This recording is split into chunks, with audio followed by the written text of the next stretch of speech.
Second Wells Fargo title coming up tomorrow. Yeah, the world's number 5 golfer put birdies in bunches from holes 8 to 10, 3 straight birdies. Holes 14, 15, and 16, he had birdies, and more importantly, he finished with pars on 17 and 18. 18 being a very difficult hole. Lately, it seems like everywhere you go, there's a Carolina Panthers connection, even at Charlotte Motor Speedway. And tonight, Greg Olson led the All-Star field to green at Charlotte Motor Speedway. WCCB's Jeff Zell got a chance to see number 88 behind the wheel. We have a little bit of a Panthers flavor at the All-Star race. I saw Teddy Williams. He's the defensive back, special teams guy. He was here with his family earlier on. But front and center will be Greg Olson. He'll be driving the pace car. He got his certification a little earlier in the week. He's actually following in the footsteps of 2 Panthers who have done this before him, Thomas Davis and Luke Kuechly. And Greg Olson says he's taking this job very serious, and he's really amped up to get out there on the track. Everything's always a little more intense under the lights. We all know that. And, you know, this is a premier event. You got 20 of the best drivers in the sport, you know, ready to cut loose behind you. And you just, I'm sure they're going to be right up my tail there, waiting for me to get out of the way and let them roll. So, you know, I'm not sure what to think and what to anticipate. I know it's going to be a thrill. I know it's going to be a really special experience for me, and I'm really looking forward to it. Greg Olson was asked to compare this experience to what it would be like for a fan in football. He said this would be like Dale Jr. or Jimmy Johnson running the opening kickoff back in the Pro Bowl. Not quite sure I want to see those 2 guys in pads doing that. At Charlotte Motor Speedway, Jeff Zell, WCCB Sports. In the pits, you got a chance to dodge the rain and see the All-Star race firsthand. Do you think they should change it? I think the rules have to change. They were broken in this aspect. Matt Kenseth, you know, obviously missed the green flag pit stop. It was kind of out of his control, but it was something that NASCAR really didn't account for. So, yes, they're going to have to tweak the rules. But overall, I think Brad Keselowski's little rule ideas in the end did what they wanted to do. We wanted great racing at the end, not boring last 20 laps. You wanted a last lap pass, you saw that. But some of the other things that need to change, this lug nut check every 50 segment, every segment, I mean, that was stupid. It was terrible for TV, terrible for the fans. It was like watching a human rain delay out there. They're trying. Well, thank goodness, Kelly, that Cam Newton's contract was dealt with last year. The $100 million deal, kind of what looks like a bargain now. Well, the league's MVP shook off early rust from OTAs to now impress the coaching staff at the end of camp. The theme about Cam at camp, that's the QB still getting better. I haven't peaked, I haven't climaxed as a player. Captain Cam is as hungry as ever, fueling the appetite, unfinished Super Bowl business. But don't ask him to talk about that forgettable game and press conference in February. I'm really not focused on the past Super Bowl. Like I said, Super Bowl was February 16. This is June 16. Cam looks to build on an epic season. The MVP threw 35 touchdowns. He ran for 10 more. His coach says he continues to see growth out of his QB. Not just about his base fundamentals as an athlete, but his base fundamentals as a mental athlete, understanding the mental aspects of the game. Want thou cup to overfloweth with optimism? Well, the league's #1 offense has an additional arsenal at Cam's disposal. Benji's coming back with a vengeance, and I mean it. And not only that, he's challenged more so from the production that Ted has had, production that Fun has had, at Philly, at Greg, everybody. Now here with Panthers insider Kelly Bardick. I didn't know I had a title this season. Yeah, you're the Panthers insider. What do you think, Cam? Cam looked good out there. I mean, some people say showed up a little rusty, but I mean, what can you say? They've been off for a few months since the Super Bowl, but I like how the receivers are looking. Devin Funchess, right? He is kind of, you know, he knows Kelvin's coming back, and he still wants to have that mainstay in the offense, and Devin's gotten better. It's good to see him out there. And he seems to be pushing Kelvin Benjamin to get better because Kelvin's like, well, let's see what this offense does without me. You know, probably part of himself is thinking, wow, they were really good without me. I'm going to have to find a way to get into this picture. They may not need me. I mean, not that they do need him, but I mean, and even Ricky Proehl, the wide receivers coach, says even Stephen Hill was pushing for a starting job last season, and he went down during training camp right before Kelvin did, but it's going to be interesting to see if he gets in the mix. The talking point we thought this week would have been Kawann Short. Would he talk about his contract? He did not. Do you think that was the right move? Yeah, I do. I think just don't shut up and just shut up, do your job.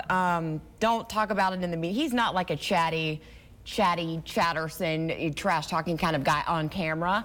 So I think it's best if you just kind of leave that. And they're still negotiating, so they haven't shut the door on that yet. And then on the defensive side of the ball, the one person that I thought really made a good impact, even with the young guys, was Kurt Coleman. As a veteran leader, I know multiple people, Thomas Davis came up and was like, hey, Kurt Coleman's having an excellent camp. He's showing these guys how it's done. And he's really going to have to be the quarterback of the secondary, being the safety. This is his second year here. He knows the system. I think he's going to have a big impact this year. Yeah. There's the game inside the lines. 60 minutes of hard-nosed action every Sunday, but outside the lines, it's a different game, a cyber-psychological one, and it's one the Panthers say they pay attention to. I see you, baby, let's go! Safety Trey Boston hits hard on the field, but on Twitter, he treads lightly. You got to be smart on what you're saying, because you can offend a lot of people, and at the same time, if you say it the right way, people will understand where you're coming from. The comm major from UNC Chapel Hill is cautious with his social media, but not all players can say that. They believe that they have a platform and they have tons of followers who want to hear what they want to say too, and that can make it more tempting. One situation that comes to mind is Denver's defensive end Von Miller. After an MVP performance in the Super Bowl, he pridefully took to Instagram. This one with the crying Jordans, the caption, "Just dab," and another photoshopping himself in as Cam plays water polo for his Nickelodeon show. When it comes to someone who's an opponent that knows their skill level, their position well, their sport well, it can be a lot more personal than Joe Schmo off the street. It just so happens Von Miller meets Cam and the Cats in less than 2 weeks.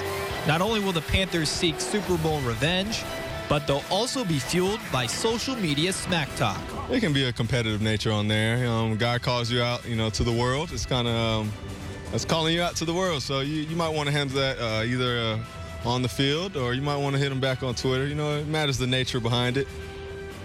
And Trey also says there's plenty of positives from social media. For one, he finds Panther fans to play against in FIFA Soccer for the Xbox, which is one of Trey's many passions off the field. All right, it's time to talk stars of preseason game number 3. Let's head back out to the bank with Kelly and Brandon. Time to rock some highlights, KB. Rock 'em. After a couple Kelvin Benjamin catches, Cam Newton's first drive, he ends with this. To the OG. Ted Ginn. The OG of speed. He shakes one, leaves the rest in quicksand. 61 yards, 7-0 good guys. Marcus Mariota, he completed all his passes except this one. It went to the wrong team. Benet Benwickery, his ankle just fine. Big play, Benet. But Mariota, overall pretty good game through the touchdown right here to the former Falcon, Harry Douglas, 10-7 at this point. It was 13-7 at the half. Kevin Norwood traded a 7th-round pick for this guy a year ago, waiting on that production. Nice move. DA finds him on the slant for 6. So we had a lightning delay in Nashville after that mess. Joe Webb, his time to shine, capped off with a local in the end zone. Jalen Simmons by way of West Charlotte. What's his nickname? Scoot. Scoot. Good guys win 26-16. Cam and the offense solid. The talk after the game, all the weapons at Cam's disposal. Swag. You were waiting for that one. It was a size, speed, strength, and swag. Cam was looking good. His always post-game attire was looking good. He's done better, but I'll give him a B+ today. B+. I think he looked good. He looked good out there on the field, too. Yeah, we'll talk about Cam in a little bit, but the offense as a whole, they didn't have all of the weapons. I guess if you wanted to nitpick, you could say the run game wasn't that good today.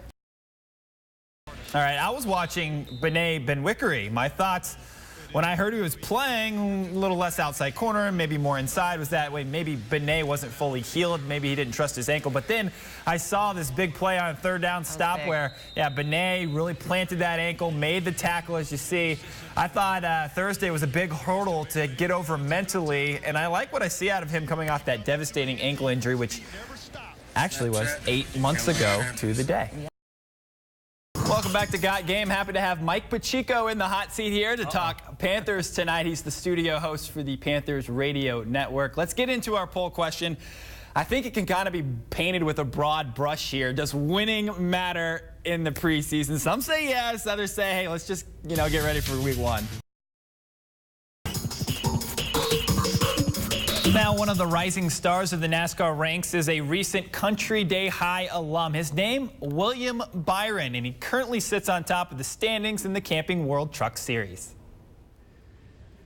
William Byron can't go far without being recognized. Byron, just a month post-high school graduation, is adjusting to life in the limelight. I was like, man, I don't know how these people all know that the race is going on, because it's really neat to have that support from kids from my high school and just all my friends. William will have a lot more friends, especially if he keeps ending nights in victory lane. William Byron wins at Iowa. The Kyle Busch Motorsports driver has 3 wins in 9 trucks races, including back-to-back victories at Texas and in Iowa. I just think it's a credit to our race team and how we've been able to bond. We're finally putting that all together on a weekly basis, and it's really good to see. Looking at the pictures on the wall, it's probably difficult to not think about the future. Byron says he uses a foundation as an Eagle Scout that keeps him grounded. Just helps me with problem solving and, just kind of trying to make sure that I keep things in perspective. William heads off to college next year, pursuing his business degree at Liberty University. I asked him, where will you be in 5 years? He says, hopefully in a cup car, diploma in tow. There's a few guys that are retiring, like Jeff Gordon retired last year and Tony Stewart this year, and I think there's a wave coming in to replace those guys, hopefully. So I'm looking to be part of that wave. With more on Game 4 against the Heat. Hey, Jeff.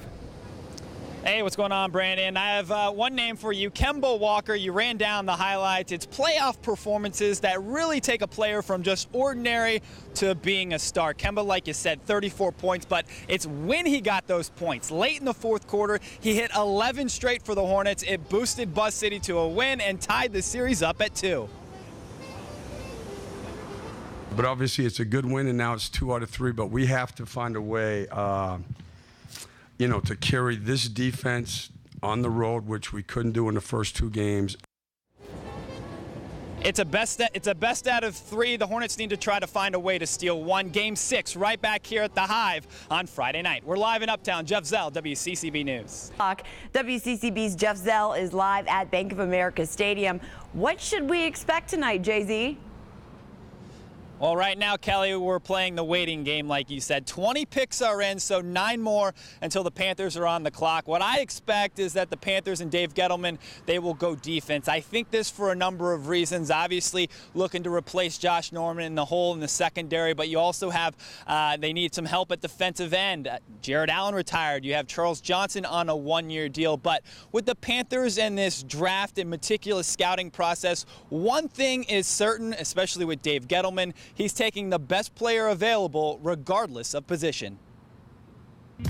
I don't subscribe to the theory that going into this draft, I got to get one of these, 2 of these, 1 of these, 3 of these. We're not shopping in a supermarket. Okay, we're not. It's not the way I approach it.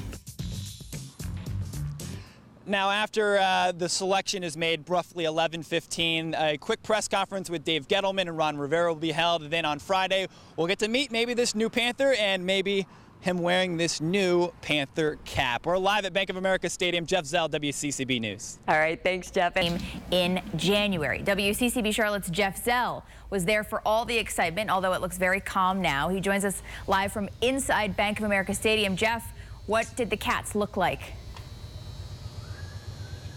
Cats look good, you know, as long as the rain stayed away. But like you said, we're at the halfway point of camp. Preseason game number 1 about 6 days away. Nights like tonight are a reminder of what's to come, you know, playing in front of thousands of cheering fans. And at least the players that I spoke with say they take their game to another level when fans like this are going crazy. This is a great turnout, and it just keeps growing and growing, and we just have to build on it. I mean, you know, the fans, I don't think you guys really understand how much it brings the emotion and intensity out of players, and you saw it tonight. You know, guys were ready to show what they could do, so that's a good turnout, and we're just happy we keep ready to keep going.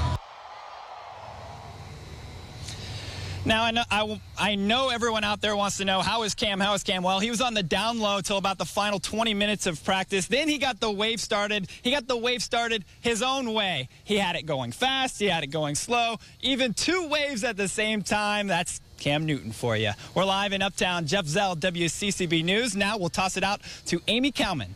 WCCB's Jeff Zell is live at Bank of America Stadium. He watched tonight's Panthers Fan Fest in person.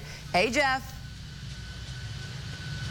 Hey, Kelly, yeah, I tried to stay dry. Rain, yeah, it came down, but it didn't dampen the Panthers' practice work ethic. Oh, you like what I did with that? Yeah, a business-like mentality for the Panthers. Really didn't turn into a party until about, what, the final 20 minutes of practice. We've got some video of practice. Let's see if we can roll it right here. Just like a typical practice, special teams, individual drills, some 7-on-7. Cam showing off the arm strength as usual. There could have been some distractions. Well, 1, the rain, but 2, anytime a great play happened, the crowd erupted. Well, Panthers players and coaches I caught up with said that distraction, it wasn't so much. They had a good practice. Hey, to come out here, fight through the weather, you know, and still have a productive practice on both sides of the ball. I mean, I commend both sides. I commend both coaches. How does a practice like this recharge the batteries for a team through camp? Well, you know, the nice thing about it is the guys practice hard today, and they most certainly get a day off tomorrow, which they deserve, and they'll be able to come back energized in a couple of days. So I'm excited about things we did today. Now, before practice, a pretty cool moment. Steve Clifford and Ron Rivera, those are the 2 coaches of the professional franchises here in Charlotte, also making Charlotte sports so much fun to watch. Some injury news, none really to report. Vet days for Thomas Davis and Charles Johnson, so both of them sat out of practice today at Bank of America Stadium. We're live in Uptown. Jeff Zell, WCCB Sports. Thank you, Jay-Z. We are